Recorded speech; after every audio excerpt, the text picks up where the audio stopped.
యెషయా గ్రంథము, ఒకసారి యెషయా గ్రంథము 57వ అధ్యాయము 19-20 వచనాలు చూడు. వారిలో కృతజ్ఞతా బుద్ధి పుట్టించుచు 57:19. వారిలో కృతజ్ఞతా బుద్ధి పుట్టించుచు దూరస్తులకును సమీపస్తులకును సమాధానమని చెప్పి నేను వారిని స్వస్థపరచెదనని నేనే వారిని స్వస్థపరిచెదనని యెహోవా సెలవిచ్చుచున్నాడు. యెహోవా ఏమని చెప్పుచున్నాడు? అసమాధానం అని చెబుతున్నాడా? సమాధానం అని చెప్పి నేనే వారిని స్వస్థపరిచెదనని యెహోవా సెలవిచ్చుచున్నాడు. అయిపోరా, ఆ తర్వాత మాట కావాలా? భక్తిహీనులు కదులుచున్న సముద్రము వంటివారు, అది నిమ్మలింప నేరదు, దాని జలములు బురదను మైలును పైకి వేయును. దుష్టులకు నెమ్మది ఉండదని నా దేవుడు సెలవిచ్చుచున్నాడు. ఆ మాటను గురించి ఎప్పుడన్నా మీరు ఆలోచించారా? ఏముంది ఆడ ఆలోచించడానికి? దుష్టులకు నెమ్మది ఉండదు అన్నాడు. భక్తిహీనులు కదులుతున్న సముద్రం వంటి వారు, దుష్టులకు నెమ్మది ఉండదు అన్నాడు. ఇంకా ఆలోచించేది ఏముంది అనుకుంటున్నారా? ఉంది. దుష్టులకు నెమ్మది ఉండదట.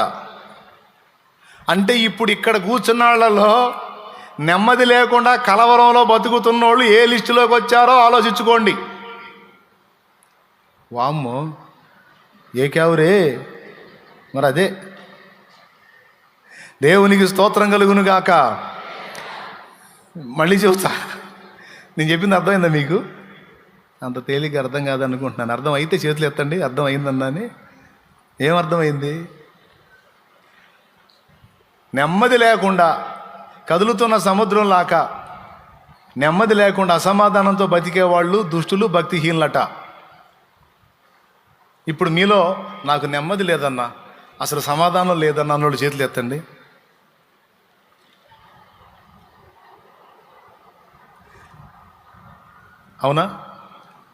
అవునా?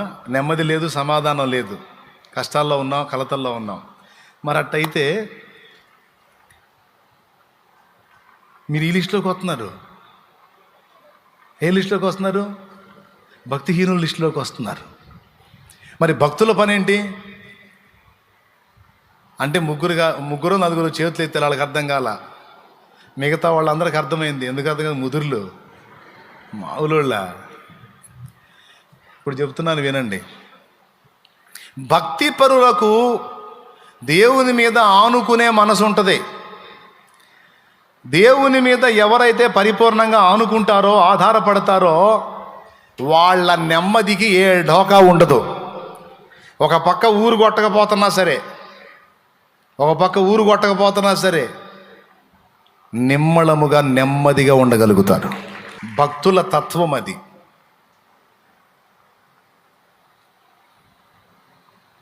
శ్రమలు భక్తులకు కూడా ఉంటాయండి, సమస్యలు భక్తులకు కూడా ఉంటాయి, అప్పులు, ఆర్థిక ఇబ్బందులు భక్తులకు కూడా ఉంటాయి. అయినా లెక్క చెయ్యరు. ఎందుకంటే వాళ్ళు విశ్వాసులు విశ్రాంతిలో బ్రతుకుతుంటారు. ఎన్ని కలతలన్నా ఉండని, ఎన్ని నిందలన్నా రాని, ఎన్ని అప్పులన్నా కానీ, ఎన్ని తిట్లన్నా తిట్టని, నా దేవుడు ఉన్నాడు, ఆయన చూస్తున్నాడు, ఆయన వింటున్నాడు, ఆయన రాస్తున్నాడు, ఆయనే నాకు తీర్పు తీరుస్తాడు అని విశ్వాసులు కదా, విశ్వాసం గలవాళ్ళు కదా, నెమ్మదిగా ఉంటారు,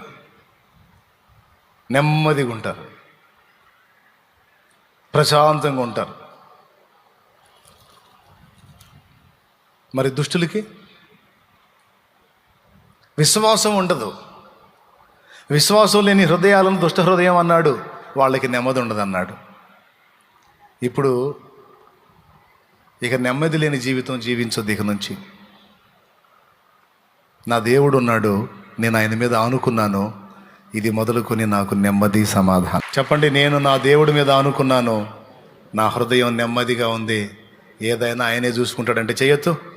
దేవుడు నన్ను బలి ఆడిస్తాడు ఒక్కోసారి. నేను చెప్తా, ఎప్పుడన్నా. ఇప్పుడు నాకు కూడా ఒత్తిళ్ళు ఉంటాయి కదా, సమస్యలు, ఇబ్బందులు, కొంతమంది అన్యుల ద్వారా, అలాగే ఈ పరిచర్య, దాని విస్తరణ, కొన్ని చోట్ల స్థలాల వివాదాలు, నాకు కూడా నెమ్మది లేని స్థితిలో వస్తాయి. నెమ్మది లేకుండా నేను కలతతో కలతతో ఇబ్బంది పడతా, ఆవేదన పడతా, దేవుడు ఏం చెబుతాడని వాక్యం తీశాను అనుకో, యెషయా 57 వచ్చింది.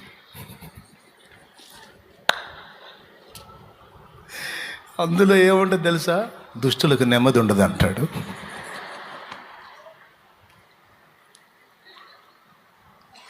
నీకు అర్థమైందా? అప్పుడు నేను మళ్ళీ ఎట్లా ఉంటుంది సార్? నాకెందుకు నెమ్మది లేదు? నాకు నువ్వు ఉన్నావు, నాకు నువ్వు ఉన్నాయో, నేనేం దిగులు పడలేదు, విచారపడలేదు. కాకపోతే కొంచెం టెన్షన్ పడ్డా అంతే. మనకి ఇంకా అబ్బాయి ఏం లేదు అని చెప్పి ఒక్క దెబ్బకి తుప్పు వదిలినట్టు అయింది నాకు. ఒక్కటే మాట కొట్టి దిమ్మ తిరిగినట్టు. ఏందిరా దడ పడుతున్నా, ఏంది కంగారు పడుతున్నా, ఏంది కలత పడుతున్నా, ఏంది ఏంది ఏంది నెమ్మది లేదని అటు ఇటు తెగ తిరుగుతున్నా, ఏంది దుష్టులకు అట్టు ఉండేదా? దుష్టులకు అట్టు ఉండేది. నీకు నేను ఉన్నా కదరా, ఆడికి ఏ దిక్కు లేదు కాబట్టి ఆడు టెన్షన్ పడతాడు, కంగారు పడతాడు, ఆడి ప్రశాంతంగా ఉంటాడు, ఇంకొకటి ఉన్నాడో. నువ్వు నా బిడ్డవి, నీవు నా రెక్క కింద విశ్రాంతి పొందురా పిచ్చోడా. సురక్షితమైన నా రెక్కల నీడలో నువ్వు ఉన్నావన్న సంగతి మర్చిపోకురా విర్రోడా. వెర్రిమాలోకం ఏంట్రా నువ్వు? ఎక్కడున్నారో నువ్వు? నా రెక్క కింద ఉన్నా మరి ఏంది నెమ్మది లేదని తిరుగుతున్నాయింది? లేదా నీకు లేదా? పా యెషయా గ్రంథం 57 బా. నెమ్మది లేని వాళ్ళు అక్కడ ఉన్నారులేపా. చదివితే దుష్టులకు నెమ్మది ఉండదు. కొడితే ఒకటే దెబ్బ, ఇక సైలెంట్, ఇంకంతే. ఆ దెబ్బతో ఆ దడ ఆయాసం మొత్తం పోయి పాట ఎత్తుకుంటా, నాకేమీ కొదువా. దేవునికి స్తోత్రం. ఎంతమందికి అర్థమైందండి? నవ్వు వచ్చింది కదా మీకు? దేవునికి స్తోత్రం. వచ్చిందిలే. ఒక్కోసారి సౌమ్యంగా చెబుతాడు, చిరాకు పుట్టిందని ఎట్లాంటివి చూపిస్తాడు వచనాలు. భక్తిహీనులేరా, కదులుతున్న సముద్రంలాగా ప్రశాంతంగా ఉండండి. నువ్వు భక్తిహీనుడివా? దుష్టులేరా, నెమ్మది లేకుండా గందరగోళం అయిపోయేది. నువ్వు దుష్టుడివా? నువ్వు దుష్టురాలివా? ఎందుకట్ట అవుతున్నావు మరి? అవిశ్వాసివా నువ్వు? అవిశ్వాసులరా, వాటి కోసం వీటి కోసం అది లేదు ఇది లేదని గందరగోళం అయ్యేది. విశ్వాసులకు నేను ఇస్తానన్న నమ్మకం ఉంటుందిరా, ప్రశాంతంగా ఉంటారా, విశ్రాంతిలో ఉంటారా. నువ్వెందుకు ఉంటల్లా? నువ్వు అవిశ్వాసివా, భక్తిహీనుడివా, దుష్టుడివా? కాదయ్యా. మరి ఇంక నోరు మూసుకోయా. సరే ప్రభు. ప్రియులారా, ఇప్పుడు చెప్పండి, విశ్వాసులైతే ఎందులో ఉండాలి? విశ్రాంతిలో ఉండాలి. నువ్వు విశ్రాంతిలో ఉంటున్నావు అనుకో, ఎన్ని టెన్షన్లు అయినా సరే విశ్రాంతిలో నువ్వు ఉంటున్నావు అనుకో, ఒరిజినల్ విశ్వాసివి నువ్వు. ఒరిజినల్ సరుకు అన్నమాట. కొండంత ఆపదలు చుట్టుముట్టి ఉన్నా నువ్వు ధైర్యంగా, నిమ్మళంగా, నెమ్మదిగా ఉన్నావు అనుకో, ఒరిజినల్ సరుకు అన్నమాట. ఒరిజినల్ విశ్వాసి. ఊరకూరకనే కదిలిపోతున్నావు అనుకో, ఇది డౌటే, ఇది నకిలీ సరుకు. ఒరిజినల్ సరుకు అయితే నిన్నటికి దేవుడు, నేటికి దేవుడు, రేపటికి కూడా ఆయనే ఉన్నాడు. దేవా, ఇదిగో నీ చిత్తం నెరవేర్చ నాకు శక్తి నీవు. ఇదిగో నీ దాసుని, నువ్వు నాకున్నావు. నేను నిరంతరం నీ విశ్వాసంలోనే బ్రతుకుతున్నాను.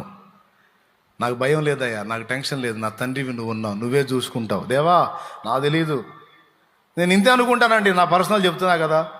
నాకు మరీ మొరాయించినానికి ఏదన్నా ఏకాంతంగా పోయి కూర్చొని, నాకు తెలియదు, నువ్వే చూసుకో, నా వల్ల కావట్లేదని చెబుతా. నన్నేం చేయమంటావు? నా వల్ల కావట్లే, నువ్వే చూసుకో. నువ్వున్నావుగా, నువ్వున్నవాడివిగా, సర్వశక్తి గలవాడివిగా. నాకు తెలియదు ఎవరితో మాట్లాడతావు ఏమో, నాకు తెలియదు. కోటాలకు టైం వస్తుంది. మరి ఏడాది తిరుగుతున్నాను, పిచ్చి పట్టినట్టు తిరుగుతున్నా, ఏడ దొరకలా. మరి నన్ను ఏం చేయమంటావు? ఇతను అమ్మను అంటున్నాడు, నాకు తెలియదు, నువ్వే చూసుకో అంటే వచ్చి మొత్తం అప్పచెప్పిపోయాడు. దేవునికి స్తోత్రం కలుగును గాక. అది నాకేం తెలుసా, నన్నేం చేయమంటావు? ఆయన అమ్మడంట కోటుగాడు. మరి సంగతి ఏం చూడు, కోటుగాడు సంగతి దేవుడు చూశాడు. ఎవరైనా నా దేవుడు కదిలిస్తాడు. అయిపోయింది అనుకున్న దాన్ని ఏం కాలేదు, ఇదిగో నేనున్నాను అంటాడు ఆయన. దేవునితో మాట్లాడేటప్పుడు దేవుడు సంతోషపడేటట్టు మాట్లాడాలి. వీళ్ళు వచ్చి అవిశ్వాసం మాటలు మాట్లాడితే ఏం మాట్లాడాలి తెలుసా? నోరు మొయ్యండి, పిచ్చి మాటలు మాట్లాడొద్దు. ఏముందో అదైపోయింది, ఇదైపోయింది, అట్టయిపోయింది, ఇట్ట సోది మాట్లాడొద్దు. మీరు అట్లా మాట్లాడేటట్టయితే పక్కకి వెళ్ళండి. మీరు ఏమైంది, ఏం కాల, నా తండ్రి ఉన్నాడు, నాకు జరిగిందంతా నా మంచికే వచ్చిద్ది, జరిగిందంతా నా మేలుకే వచ్చిద్ది. మీకు నష్టంలా కనపడుతుందేమో, నేను కష్టాలు పడుతున్నాడు కనపడుతుందేమో, ఇవన్నీ నాకు అవసరం, ఇవన్నీ నా మేలుకే వస్తాయి. మీకేం తెలుసు? ఇవన్నీ నా మేలుకే వస్తాయి, మీకేం తెలిసి వచ్చింది? మాట్లాడుతున్నారు పెద్ద. ఎవరు మూసిపండే. నీ మనసుతో మాట్లాడేటప్పుడు నీ మనసుతో కూడా నువ్వు మాట్లాడుకోవాలి. మనసు కోతి లాంటిది, గంతులేస్తుంటది. ఏయ్ మనసా, ఏమిటే గంతులేస్తున్నావు? ఏమిటే భయపడుతున్నావు? ఏమిటే ఏదేదో అయిపోతుంది అన్నట్టు ఆందోళన పడుతున్నావు? పిచ్చి మనసా, ఏమైంది? నీ మనసుకు కూడా నువ్వు సమాధానం చెప్పుకోగలగాలి. నీ మనసుకు కూడా నువ్వు వాక్కు రిలీజ్ చేయాలి. మనసు అంటది అయిపోయింది, అంతా అయిపోయింది, కొంప మునిగిపోయింది, ఏదో జరగబోతుంది, ఏదో అయిపోబోతుంది, ఏదో జరగబోతుందని మనసు అంటుంటే ఏమీ జరగట్లేదు. అంతా మనకి ఫేవర్గానే జరిగిద్ది, అంతా మనకి ప్లస్సే అయిద్ది, అంతా మనకి మంచిగానే జరిగిద్ది. అది ఎన్ని వంకరలు తిరిగినా మనసా, అది మనకి ప్లస్ అయిద్ది. ఎందుకో తెలుసా? దేవుడు మన పక్షమునున్నాడు. దేవుడు మన పక్షమునున్నాడు. సమస్తము సమకూర్చి మేలుకు తెస్తాడు. ఏదన్నా జరగని అది అడు తిరిగి ఇటు తిరిగి మంచికే. మీకు గుర్తుండాలి, ఎందుకంటే ఇలా సమస్తము సమకూడి నా మేలు కొరకు జరుగుద్ది. మనసా అంతా మనకి మంచి జరిగితే. జనాలకు చెప్పడం కంటే ముందు మన మనసుకు చెప్పుకోవాలి. చెప్పండి, నీ మనసుకి, మనసా చెప్పు, నా మనసా కలత చెందకు. చెప్పు, మనసా కలత చెందకు, సమస్తము సమకూడి మన మేలుకే జరిగితే. ఎందుకనగా చెప్పు, ఎందుకనగా మనం దేవుణ్ణి ప్రేమిస్తున్నాం. దేవుడు చెప్పు, దేవుడు మనల్ని ప్రేమిస్తున్నాడు. మనం ఆయన్ని ప్రేమిస్తున్నాం, ఆయన మనల్ని ప్రేమిస్తున్నాడు. ఇక్కడ పరస్పర ప్రేమానురాగాలు కొనసాగుతున్నాయి కనుక ఏది జరిగినా మనకు మేలే మారిద్ది. ఇది నీ మనసుకి ఇవ్వాల్సిన సాక్ష్యం. ఇంకొకడు ఉన్నాడు, సిగ్గులేనాడు, సైతాను. వాడితో కూడా వాక్కు రిలీజ్ చేయాలి. వాడికి కూడా వాక్కు రిలీజ్ చేయాలి. వాడికి ఏం వాక్కు రిలీజ్ చేయాలో తెలుసా? మీకా గ్రంథము 7వ అధ్యాయము 8వ వచనం రిలీజ్ చేయాలి వాడికి. అది మీకా గ్రంథము 7వ అధ్యాయము 8వ వచనం, నా శత్రువా నా మీద అతిశయపడకుము. 9వ వచనం 8, 9 కూడా చదవాలి. 8 చదువు. నేను క్రింద పడినను తిరిగి సైతాన్, ఇదిగో విను, నా శత్రువా నా మీద అతిశయింపవద్దు. నేను క్రింద పడినను తిరిగి లేతును, నేను అంధకారమందు కూర్చున్నను, యెహోవా నాకు వెలుగుగా నుండును. ఏందిరా నువ్వు నన్ను గెలిచేది? ఎరా లూసి, ఏంది నువ్వు నన్ను గెలిచేది? నీ బొంద. ఆత్మీయ జీవితంలో తొట్టుపడ్డానని నా దగ్గరకు వచ్చి భయపెడుతున్నావా? నా శత్రువా నా మీద అతిశయింపవద్దు, నేను క్రింద పడినను తిరిగి లేతును, నేను అంధకారమందు కూర్చున్నను, యెహోవా నాకు వెలుగుగా నుండును. 9వ వచనం చూడను ఏముందో. నేను యెహోవా దృష్టికి పాపము చేసి తిని గనుక ఆయన నా పక్షమున వాద్యమాడి నా పక్షమున న్యాయము తీర్చు వరకు నేను ఆయన కోపాగ్నిని సహింతును. ఆయన నన్ను వెలుగులోనికి రప్పించును, ఆయన నీతిని నేను చూచెదను. అదండి ఉండాల్సిన డైలాగు. ఎప్పుడన్నా దెబ్బతిన్నప్పుడు కూడా మనం ఏమన్నా తెలుసా? సైతాన్ గాడి అనుకుంటూ వస్తాడు. వాడు సిగ్గుండదుగా, ఎకిలి నవ్వులు నవ్వుకుంటూ వస్తాడు నీ దగ్గరికి అనుకుంటా.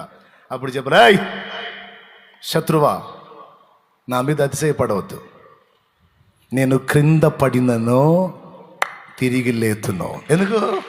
నా దేవుడే నన్ను నిలబెడతాడురా. నా దేవుడే కృంగిన వేళలో నన్ను లేవనెత్తిన చిరునామా ఆయనే. అది అది నేను కింద పడితే అంత వదిలేస్తాడు అనుకునేది నన్ను. మళ్ళా చెయ్యిస్తాడు, లెగుస్తాను. నేను కింద పడ్డాను, ఆయన నన్ను తన్నాడు, ఆయన కోపాగ్ని నా మీదకి వచ్చింది, భరిస్తా. ఇది నాకు ఆయనకి నాకు సంబంధించిన విషయం.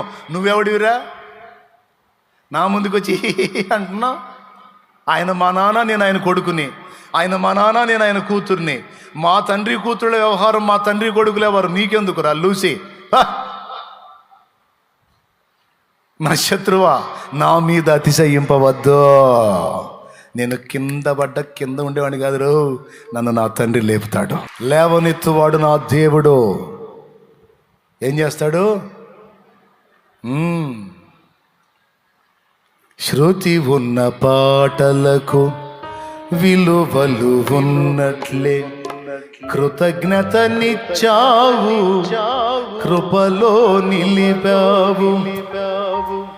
నా దగ్గరికి వచ్చి అనాల్సిన అవసరం లేదురా. నువ్వు నా దగ్గరికి వచ్చి నువ్వు ఎగతాళి చేయాల్సిన అవసరం. నీ బతుకు చూసుకో, నీకు మూడింది చూసుకో. అగ్నిగుండం నీకుందిరో, బ్యాండ్ మేళం నీకుంది, ఇంక అయిపోయింది. నీ టైం దగ్గరికి వచ్చింది, వస్తున్నాడు. నా దగ్గరికి వచ్చి నన్ను ఎగతాళి చేస్తున్నా.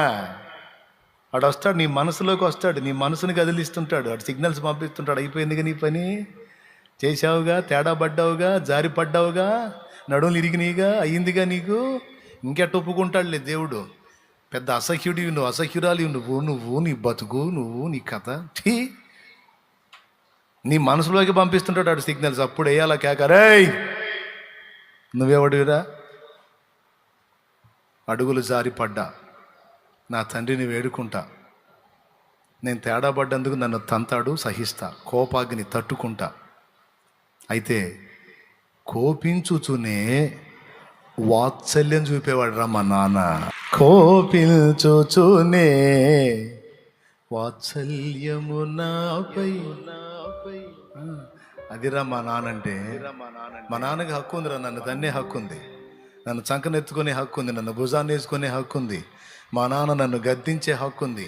నేను అడుగులు జారితే నన్ను ఒక తన్ను దాన్ని సరిచేసే హక్కు ఉందిరా. శత్రువా, నా మీద అతిశయపడుకొని వాడికి సంధియకూడదు. సైతాన్తో కూడా మాట్లాడాలి మనం. వాడికి రిలీజ్ చేయాల్సిన వాక్ ఇదే, నా మీద అతిశయపడద్దు, నేను ఆయన కొడుకుని, నేను ఆయన కూతుర్ని. నీకేం సంబంధం? నువ్వెవడు అసలు? నీ బతుకు చూసుకున్నావు. కలవరి సిలువలో ఓడిపోయావు నువ్వు, మరెన్నడూ బాగు చేయకుండా నాశనం అయిపోయావు నువ్వు. రేపు నిత్యము వండి అగ్ని, గాఢాంధకారపు అగ్ని నీ కోసం కాచుకొని ఉంది. గాఢాంధకారంలో అగ్ని నీ కోసం కాచుకొని ఉంది. నువ్వేమో అగ్నిగుండం పాలవుతావు. నేను తిరిగి లేచి నా తండ్రితో కూడా నేను ఏలతాను. నేను నా తండ్రితో పాటు, నా ప్రభుతో పాటు పరిపాలిస్తాను. నువ్వేమో అగ్నిలో యాతన పడతావు. అది నీ ఫ్యూచర్, అది నా ఫ్యూచర్. ఇది క్యావరే జావ్ బద్మాష్ జావ్. అది ఎంతమందికి అర్థమైంది? సైతానికి అదే సమాధానం చెప్పాలా, సైతాను సంబంధులకు కూడా అదే సమాధానం చెప్పాలి. అర్థమైందా? అర్థమైతే ఇంకెందుకు మరి హడావుడి పడి నెమ్మది లేకుండా గందరగోళం అవుతున్నావంటే ఏ క్యాడర్లోకి వచ్చావు? దుష్టుల క్యాడర్లోకి వచ్చావు. జాగ్రత్త. ఎట్లున్నావు అని నేను అడిగిన, దేవుడు అడిగింది ఏమని చెప్తావు? నెమ్మదిగా. ఈరోజు దేవుడు నీతో మాట్లాడుతున్న మాటలు, ఆయన మాటలు ఆత్మయు జీవమై ఉన్నవి. శత్రువు కూడా వాడి మాట ద్వారా ఒక స్పిరిట్ని రిలీజ్ చేస్తాడు. మనం కూడా మన మాట ద్వారా ఒక స్పిరిట్ని రిలీజ్ చేస్తామనే ఒక అద్భుతమైన సత్యాన్ని ఈరోజు మనం నేర్చుకుందాం. మనం సమాధానం అని పలికితే సమాధానపు శక్తి వెళుతుందట ఇంటి మీదకి. మనం ఏ మాట ఎదుటి వాళ్ళతో పలుకుతామో ఒక స్పిరిట్ రిలీజ్ చేసినట్టు, మనం ఒక ఆత్మను వారి మీదకి పంపుతున్నట్టని మర్చిపోవద్దు. పిల్లల్ని గురించి కానీ, పెద్దల్ని గురించి కానీ మాట్లాడేటప్పుడు, ఇంట్లో వ్యక్తుల్ని గురించి మాట్లాడేటప్పుడు శాపవచనాలు, దరిద్ర మాటలు, అవమానకరమైన మాటలు, కృంగిపోయే మాటలు మాట్లాడకూడదు. ఆ విధమైన స్పిరిట్ పంపుతాం మన వాళ్ళ మీదకి. అది కాదు, వారు బలహీనులైనా వారు బలవంతులు అవుతారనే వాక్కు రిలీజ్ చేయాలి. నిష్ప్రయోజకులైనా సరే ప్రయోజకులు అవుతారన్న వాక్కు రిలీజ్ చేయాలి. ఇంట్లో శాపం విలయతాండవం చేస్తున్నా సరే ఆశీర్వదించబడబోతున్నాం. మనం ఆశీర్వదించబడిన వారమని పలకాలి, ఆశీర్వదించబడిన వారమని పలకాలి. మనం దేవుని ఆత్మ గలవారమని పలకాలి. మన ఇల్లు ఇప్పుడు కలతలో ఉండొచ్చు, దేవుని సమాధానం సమృద్ధిగా మన మీదకి వచ్చిందని పలకాలి. సమస్త విషయాల్లో నేను ఇప్పుడు రోగినై ఉండొచ్చు, నేను రోగినై ఉండొచ్చు, కానీ నన్ను చావుకు అప్పచెప్పడు నా దేవుడు. నేను చావను, నేను సజీవుడనై నా దేవుని క్రియలు వివరిస్తానని చెప్పాలి. మాట్లాడటం నేర్చుకుందాం.